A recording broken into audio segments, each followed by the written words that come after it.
Spring cleaning time. It's now the time of spring, and all over the world, everyone knows about spring cleaning. Do you know where it comes from? It comes from the book of Exodus. And in chapter 12, we're told that the Jews must keep this tradition and this memorial for all generations, and they must remove all leaven from their houses, and for 7 days eat only unleavened bread, which probably most of you have seen matzah before.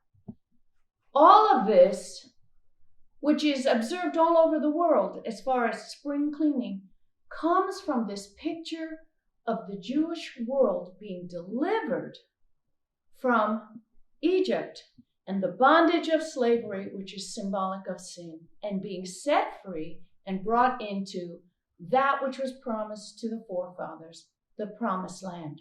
We're about to celebrate Pesach, or in English you would call it the Passover. So here we are. We thought we would go through the symbolism of what is known as the Seder meal. Not that we can do a whole Seder meal.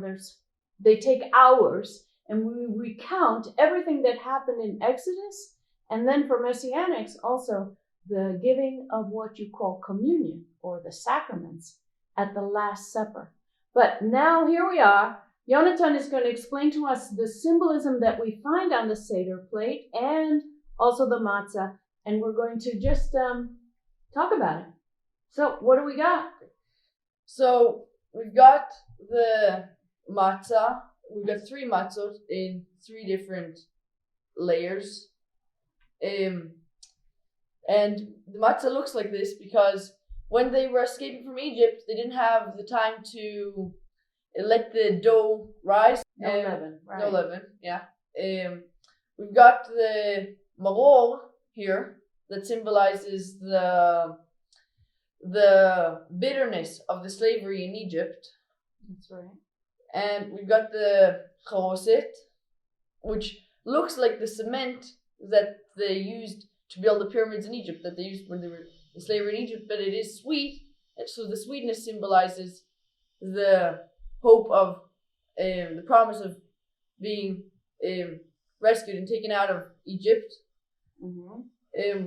We've got the lamb's bone, which stands for the sacrifice of the lamb, and most importantly, the blood that they took around the edges of the door to save the firstborn. Mm-hmm. This also kind of symbolizes that because it looks like the thing they dipped in the blood so they could spread it around. Hyssop, right. But these days we dip this in the salt water, right? In salt water, to symbolize the tears of. It's pretty good. The tears of Egypt. Yeah, it actually is pretty good.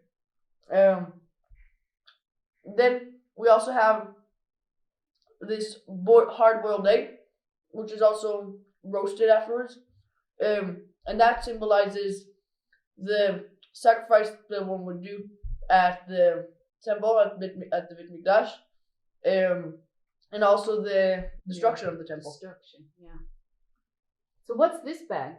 This bag is the bag we hide the afikoman in, and then later the kids, or so I guess everybody goes and looks for the afikoman after the meal. Where does the afikoman come from? Is it from here? Yeah, it's the middle, the middle layer of the matzah, and then you break it apart at the middle of the meal, and you eat half of it, and half of it you hide and eat at the end of the meal. So you put it in here, yeah, and half hide of it. it. You put it in, and then everybody except the one who hides it closes their eyes, and the person goes away and hides it, and later at the end of the meal can look for it. Right. So, do you like Passover? Do you I like Pesach? I like Passover. Yeah, I like festive holidays.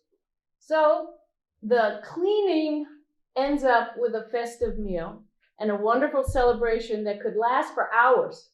And it's a time to celebrate deliverance, because God delivered us from Egypt, and the blood of the Lamb is what saved all of Israel and those who joined.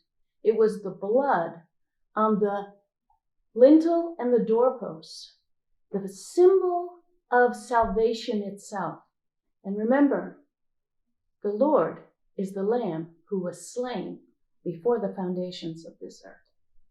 He is the King of Israel.